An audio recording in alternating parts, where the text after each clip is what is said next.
A lot of people are excited about the candidacy of Bill Brennan, who is a complete unknown and has no money and is sort of undermined and written off by the press as a gadfly who goes around suing politicians. I saw him speak at that same event that Phil Murphy was at last week. He had the crowd completely jazzed and won over. So there are a lot of candidates. An answer that stuck out that was positive from another candidate. I mean, I'm always entertained by Bill Brennan's answers. I mean, he certainly has a way of answering questions in a out-of-the-box, out-of-the-ordinary way. We're going to begin with a question about juvenile justice system. How do we not only eliminate the racial disparities, but also how do we keep children out of the system in the first place? Mr. Brennan, please share your answer with us first, and you have 2 minutes. All right. Well, as I was saying before, with this incarceration nation of ours, I'm happy I got the first chance at this question because this is the problem. I mean, the African-American community in this country has been targeted by law enforcement and by the government in general.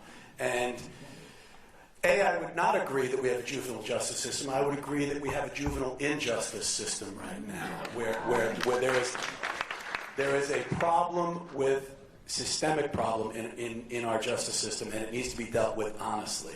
The fact of the matter is, a young person in a suburban community is not going to go to a juvenile detention facility, but somebody from Newark just very well may go there for the same exact reason that the other one didn't.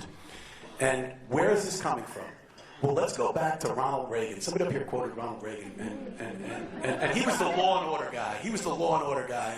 And when Bill Clinton had the opportunity to be the love and peace opposition to that, he didn't do it. He was on our side, and he doubled down. He came up with the term super predator, and his wife talked about super predator. And that's on us, people. That is on us. We did that. We created this hysteria about juveniles in the detention system and crime. And instead of saying that we can respond to these issues with love and peace and understanding, we said we're going to get tough. We're warriors. We're going to fight.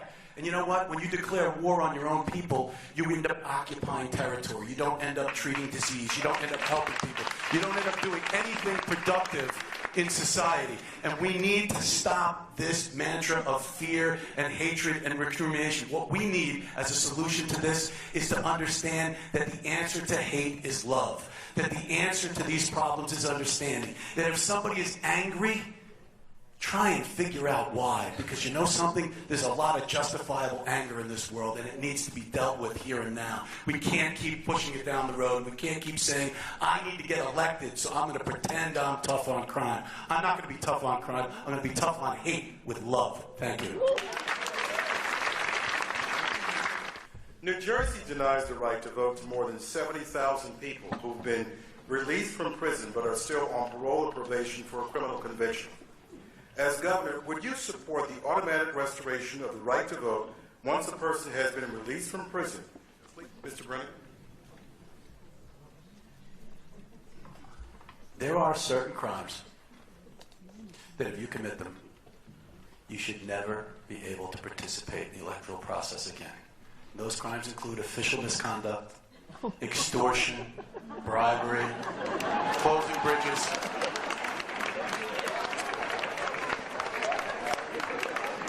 And with the exception of crimes touching upon public employment, if you have served your time, then you should be allowed to participate. Because as Mr. Zinnes said, as I alluded to before, we have a Jim Crow system that carries forward. We can connect today's incarceration nation directly back to slavery. It is exactly the reason they're doing it. We had lease labor after Reconstruction. And what was that? Put black people in jail, make them work, lease them out to their former owners. And what are we doing today? We have the Corrections Corporation of America making money on our misery. And this has got to stop. So in no uncertain terms am I going to continue Jim Crow. I'm going to come up here and I'm going to go there and I'm going to go everywhere. And I'm going to tell the truth about what our nation is doing to its own people. Our nation was built upon two things: the genocide of Native Americans and the enslavement of African Americans. And today, in the United States of America, right now, Native Americans are standing their ground and standing rock against the government of the United States, and African Americans are still locked up in prisons and working for corporations as if slavery never ended. And that, my friends, is how we're going to stop it. And if I cannot get, the answer, the question was, what am I going to do about it? If I cannot get the legislature to bend to the will of my needs as a governor who wants to free the people of this state, then I will use the power of my office to pardon every single non-violent, and then we'll vote.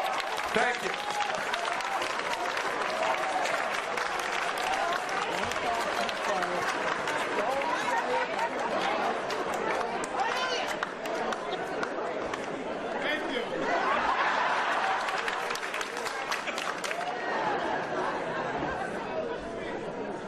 Mr. Singh, would you like to follow?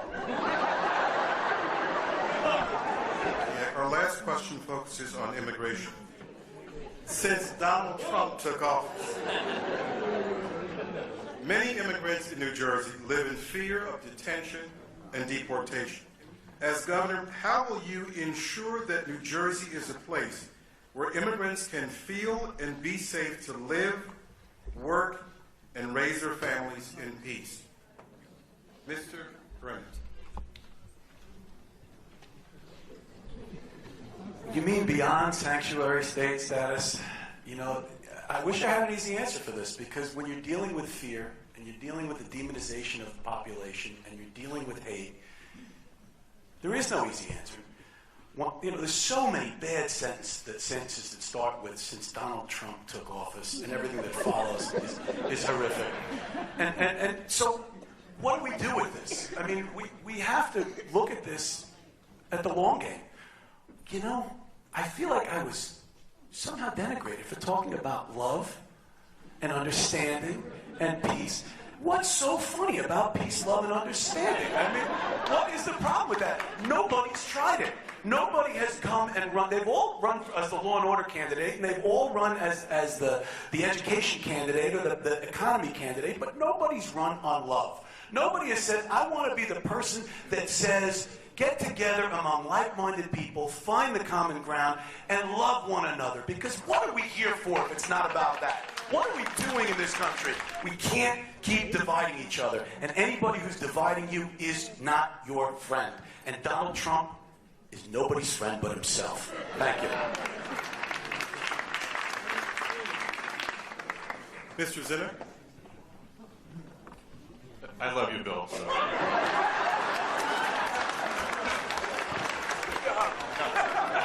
maybe later. We will now ask each of you to deliver your closing remarks. And last but not least, Mr. Brennan. Well, when I got up, I told you I was going to tell you the truth, and I kept my word. We heard some hard truths here tonight, and we had some hard decisions to make. But before I thank everybody for having me here, I want to let you know I wasn't invited to this event. I had to fight my way onto this stage. And I haven't been invited to 2 debates that are going to happen because I didn't raise $430,000. But what I've been doing, I've been earning my right to be the governor of this state because for the past 30 years, I've been speaking truth to power. When Chris Christie closed those lanes on the George Washington Bridge and I heard that there was testimony that he knew about it, I signed a criminal complaint against Governor Christie, and 2 judges on 4 occasions found that complaint had merit and found probable cause. And what happened? A prosecutor that works for the governor administratively dismissed the charge. Now, when we talk about justice, there's 2 systems of justice. There's a guy named David Sampson who used to be the Attorney General of this state.